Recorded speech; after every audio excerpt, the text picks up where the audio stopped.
Bonjour à tous, je suis Adeline, femme, entrepreneur et passionnée par la santé et le bien-être féminin. Ma philosophie, le savoir, c'est le pouvoir. Et quoi de plus puissant que de connaître son propre corps, comprendre son fonctionnement et maîtriser les réflexes préventifs à adopter pour véritablement prendre le contrôle de sa santé et de son bien-être en tant que femme. C'est au travers de discussions franches avec d'autres femmes, amis, proches ou encore collègues, mais également avec des professionnels de santé que j'ai pensé pourquoi ne pas partager ces situations, ces découvertes et autres pépites de la vraie vie avec vous toutes et tous. Bienvenue sur Naviguer sa féminité, le podcast où nous allons partager connaissances, informations et expériences pour que nous puissions toutes prendre le contrôle de notre santé et de notre bien-être tout au long de nos vies de femmes. Alors, c'est parti!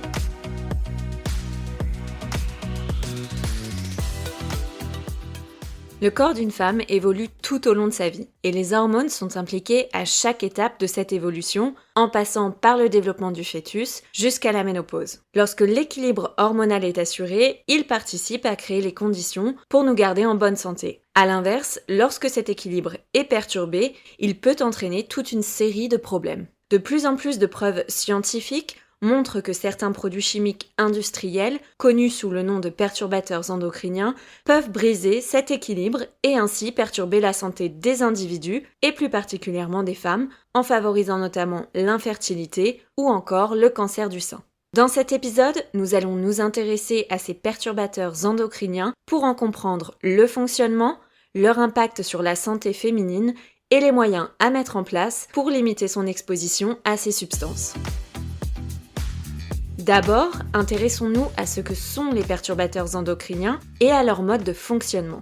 Pour comprendre l'action des perturbateurs endocriniens, il faut d'abord comprendre le système endocrinien dont notre santé dépend. Celui-ci est composé de plusieurs organes, appelés glandes, qui produisent des hormones et les libèrent ensuite dans le sang. Parmi ces glandes, on a par exemple les ovaires chez les femmes, mais aussi l'hypophyse ou encore la thyroïde.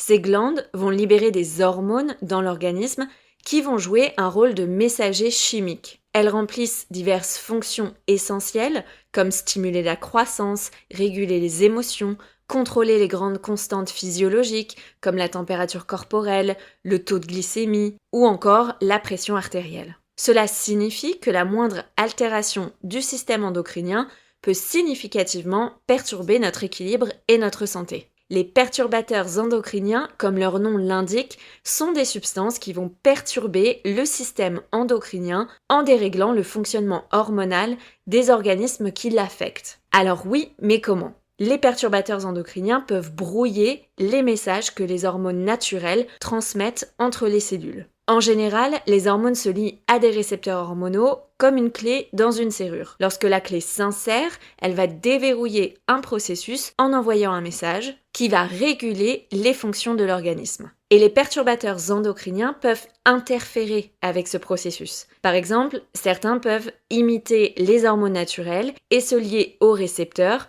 débloquant ainsi le processus avec un message erroné. Ils peuvent également empêcher une hormone de se fixer à son récepteur et entraver ainsi la transmission du signal hormonal, perturber la production, la dégradation ou la régulation des hormones ou de leurs récepteurs, et enfin, ils peuvent également perturber le transport d'une hormone dans l'organisme. Les perturbateurs endocriniens se retrouvent dans de nombreux objets et produits de la vie courante. Produits ménagers, détergents, produits de traitement des cultures, cosmétiques, produits alimentaires, etc. Ils sont également présents dans l'environnement du fait d'une contamination de différents milieux, les eaux, les sédiments, les sols ou encore l'air. D'après le rapport OMS-PNUE 2012, près de 800 substances chimiques ont des propriétés perturbatrices endocriniennes avérées ou suspectées. La liste de substances suspectées de ce type d'effet est mise à jour régulièrement. On y retrouve notamment certains pesticides, plastifiants, médicaments ou encore des substances utilisées dans les produits d'hygiène et cosmétiques. Quelles sont les conséquences sur la santé et le bien-être féminin ? Différentes études ont aidé les chercheurs à comprendre la façon dont les perturbateurs endocriniens peuvent affecter la santé des femmes. Des recherches supplémentaires sont nécessaires, mais on peut aujourd'hui mettre en avant un certain nombre de conditions ou de pathologies que les perturbateurs endocriniens favorisent. On va d'abord avoir des phénomènes de puberté précoce, un phénomène qui est croissant et qui se traduit par la survenue de signes de la puberté avant l'âge de 8 ans chez les filles, comme l'arrivée des règles, les seins qui se développent, etc. Deuxième phénomène, l'altération de la fertilité ou l'infertilité, déclenchée notamment par les interférences avec les processus qui régulent la reproduction et qui produisent d'ailleurs des effets fonctionnels qui peuvent se manifester bien après l'exposition. Les fibromes utérins, leur origine reste mal connue alors qu'ils concernent une femme sur 4. Plusieurs études scientifiques pointent du doigt le rôle des perturbateurs endocriniens sans tout de même pouvoir à ce stade établir un lien clair de causalité. L'endométriose, qui est une condition qui touche une femme sur 10 et peut causer notamment des douleurs très vives au moment des règles et également favoriser l'infertilité. Les polluants organiques persistants, comme les dioxines, qui sont des perturbateurs endocriniens, sont soupçonnés d'avoir un rôle dans le développement de l'endométriose. Le syndrome des ovaires polykystiques, il existe également des soupçons sur l'impact de ces polluants et le développement du SOPK, qui se manifestent par des règles irrégulières, des douleurs pelviennes et des troubles de la fertilité. Enfin, dernière pathologie, le cancer du sein, les perturbateurs endocriniens comme le bisphénol A, des pesticides comme le DDT ont une action mimant celle des œstrogènes et l'exposition à ces substances semble jouer un rôle dans l'augmentation du risque de développer un cancer du sein. Alors, que faire pour limiter son exposition et ses dangers potentiels ? Les perturbateurs endocriniens agiraient encore plus fortement pendant le développement de l'enfant, de la grossesse jusqu'à la fin de la puberté. Pour les fœtus, les études montrent une augmentation des anomalies de développement avec des risques de naissance prématurée, de faible poids à la naissance, de diabète ou encore d'obésité. Pour protéger la santé des femmes et des enfants, il convient d'agir dès la phase de procréation, que l'on soit une femme, mais aussi un homme, en évitant le plus possible l'exposition aux perturbateurs endocriniens et de faire attention également pendant la grossesse. Côté alimentation, on évite le plus possible les aliments ultra transformés, sous plastique. À l'inverse, on favorise les fruits, légumes et céréales bio pour éviter d'être au contact avec des pesticides. L'idéal est d'ailleurs de les plonger pendant 15 minutes dans de l'eau avec du bicarbonate de sodium pour éliminer une partie des toxines.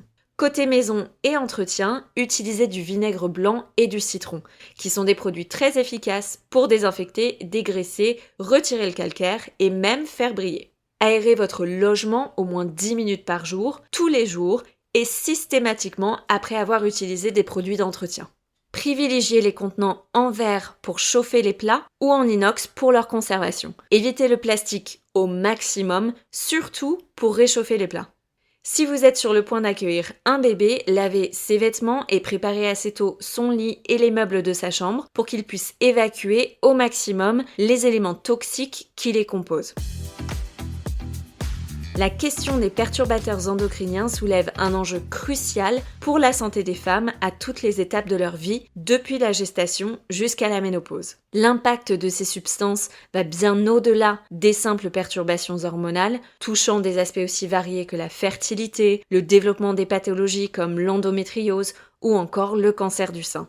La vigilance s'impose donc, tant au niveau individuel, en adoptant des pratiques quotidiennes plus saines et des choix de consommation éclairés, qu'au niveau collectif, en promouvant des réglementations plus strictes et des alternatives moins nocives dans nos produits de consommation courante. À noter d'ailleurs l'existence de certaines applications telles que Yuka ou encore Scan4Chem qui peuvent vous permettre d'évaluer les composants de différents types de produits du quotidien en scannant tout simplement leur code barre. Donc pas besoin de connaître les 800 substances chimiques aux propriétés perturbatrices endocriniennes avérées ou suspectées pour faire des choix plus judicieux pour votre santé et celle de vos enfants. Pour plus d'infos sur le sujet, je vous laisse tous les liens en description de l'épisode. Si vous avez la sensation d'avoir découvert quelque chose de nouveau sur vous-même, votre corps ou votre santé aujourd'hui, je vous encourage vraiment à partager cet épisode avec les femmes qui vous entourent.